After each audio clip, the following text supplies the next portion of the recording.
So if you're listening to this right now, I mean, you're interacting with a user interface. It's completely unavoidable. Right. Whether you're swiping on your phone, clicking a link, typing something out, the user interface, the UI, it's like this invisible translator. It really is. It's the language we use to talk to our machines. And what's really critical is that the sources we've looked at all show that these languages are not created equal. Right. Understanding the UI isn't just about, knowing what an icon is. It's about grasping the core concepts, the design implications, and the impact these choices have on us as individuals and even on huge organizations. Exactly. Every single design choice is a trade-off. So our mission today is to do a deep dive into the 4 major interface types from the source material. We're going to start with the most technical, the most foundational, and then work our way up. Towards the most intuitive. Yeah. We really want to get to the bottom of it. Why do experts still use these, ancient-looking text prompts when we have these beautiful graphical systems? And, why did one company decades ago change everything just by inventing a trash can icon?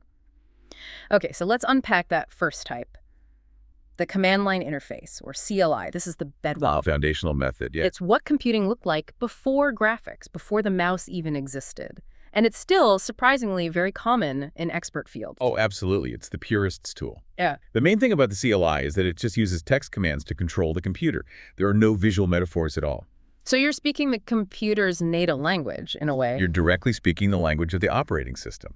And that's why the sources describe it as being so incredibly powerful. But that power, it comes at a huge cost, doesn't it? It does. It's notoriously harder for beginners. I think we can all remember seeing that, blank prompt on a Linux terminal for the first time and just thinking, what do I do now? Yeah. You have to memorize everything. Well, and for certain users, that difficulty is a feature, not a bug. Okay, explain that. The real nugget here is why experts put up with it. It's about efficiency and automation. You don't use a CLI to click one button.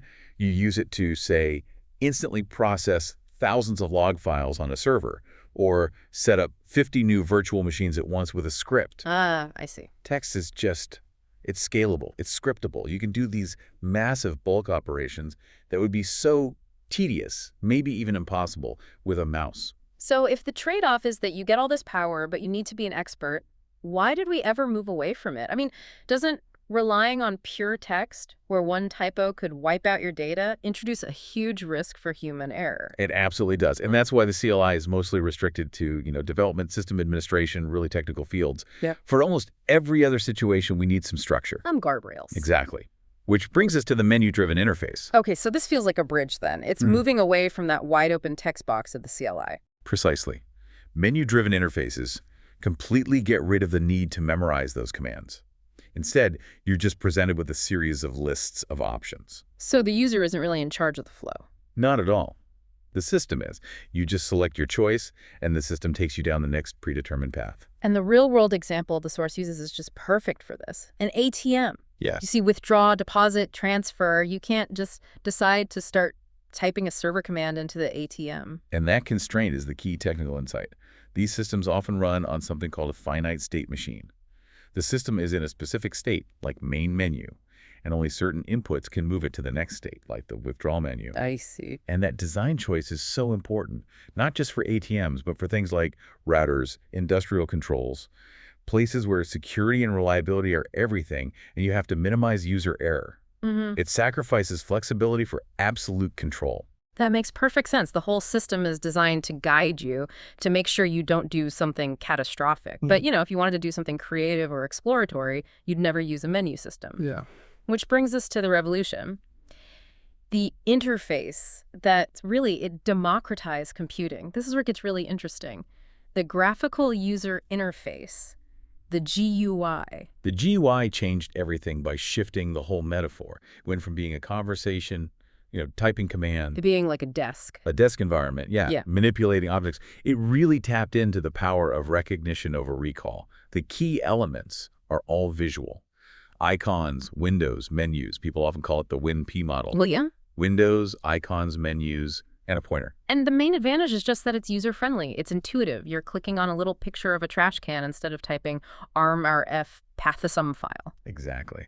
We kind of forget how much cognitive load that shift took off of the user. We do. And we really owe that whole revolution to work done outside the mainstream. I mean, Apple and Microsoft made the GUI famous, but the actual concepts, the mouse, the windows, that whole desktop idea that was pioneered by researchers at Xerox PERAR way back in the 70s. That's a great piece of history. The GUI was just so successful at creating this relatable, metaphoric design. You know what a folder icon is because you know what a real folder is. Okay, but if the GUI is so much better for accessibility, what's the trade-off? Why wouldn't a system administrator just use a GUI instead of a CLI? Well, the first and probably biggest trade-off is just how resource-intensive they are. GUIs need a lot of processing power, a lot of memory, a special graphics hardware just to draw everything on the screen. Right. The early GUIs, like the Apple Lisa, were incredibly expensive because of this. And secondly, while they're great for visual tasks, they can actually be slower for an expert doing something really repetitive. Well, clicking through 7 different submenus is a lot slower than just typing one very efficient command into a CLI. So the GUI really trades that expert efficiency for mass accessibility. And that accessibility story didn't stop at the desktop computer, did it? Not at all. We saw those same principles, that WIM-MP model. It basically jumped from our bulky computers right into our hands. And that changed the interaction model all over again. Right, because the desktop GUI always had the keyboard and the mouse as these essential go-betweens. Intermediaries, yeah. But when we moved to mobile, those were gone. So how did the GUI evolve into the touchscreen graphical user interface? Well, the touchscreen GUI kept all the visual appeal of icons and windows, but it achieved this sort of pinnacle of intuitive design by allowing for direct interaction with the screen itself. You're touching the thing. The hardware and software literally merge right where your finger makes contact. The pointer is gone. You're touching the document itself. And this design is everywhere now. It's on all our smartphones and tablets. The iPhone's iOS interface is probably the classic example. But moving from a very precise cursor that's controlled by a mouse to, a big, clumsy finger, what are the technical implications of that? It forced a total redesign of the visual elements. Interface designers had to create much larger touch targets. There's this concept called Fitts law, which basically says smaller targets take more time and precision to hit. I see. So designers moved away from these small, dense menus and started relying on gestures, swiping, pinching, tapping. They feel natural to us, but they're much less precise than a mouse click. Removing that mouse just fundamentally changed what users expect. So this change isn't just about making things look pretty. It's about making them work with the physical limitations of the human hand and, I guess, the mobile environment itself. Absolutely. And if we connect this to the bigger picture, the touchscreen really reflects the needs of a mobile society that wants everything to be instantaneous. Think about modern apps. On a touchscreen, the save button is often just gone. Because it just saves automatically. The expectation is that the system handles that for you. It removes a step, it improves the flow, but it also demands incredible reliability from the underlying system. It's really the ultimate commitment to being intuitive. So we've laid out these 4 very different paradigms: CLI, menu-driven, GI, and touchscreen. And this raises a really important question for you, the listener. Why do organizations still use all 4?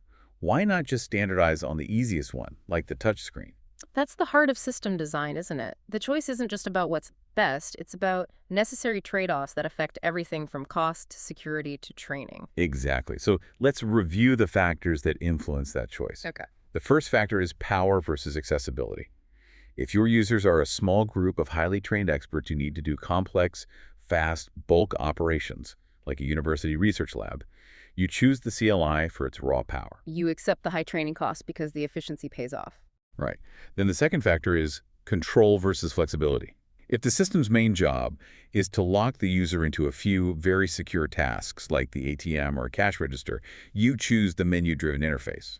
Its limitations are actually its strength. It prevents mistakes. It prevents misuse, and it simplifies maintenance. And then for basically all consumer technology, we choose intuition and universality. Which is the world of the IUI and the touchscreen GUI. Correct. The final choice of interface really dictates the system's impact on individuals and organizations. It's the core of our deep dive. Can you give an example? Sure. Think about a hospital. They might use a GUI for entering patient records because it has to be easy to learn and have a low error rate for every single nurse and doctor. Yeah. But the network team in the basement that's managing the hospital's entire infrastructure, They're using a CLI. They're using a CLI because only the CLI gives them the high-speed, granular control they need to keep those systems running 24/7. The design choice is deliberate. It's tied directly to the job that needs to be done and the person doing it. That really brings the whole picture together. So to just quickly summarize the four types we've gone through. You have the CLI, which is text command power for the expert. You have the menu-driven interface with its constrained list of choices for security and simplicity. Then the standard GUI, using icons and windows for desktop intuition. And finally, the touchscreen GUI, built for that direct, gesture-based interaction on mobile. Right. So the key takeaway for you as you're thinking about this is that the constant design challenge in all of this is that tension between power and accessibility. Every single piece of software you use, from a simple phone app to a complex server tool, is the result of a deliberate choice a designer made. A balancing act. A balancing act between efficiency, cost, training time, and preventing errors. Understanding that choice helps you understand why your computer speaks the specific language it does. And it leaves you with that final, I think, provocative thought. Was this interface designed for maximum efficiency for the expert, or was it designed for maximum ease for the beginner? The answer really tells you everything you need to know about the company that built it.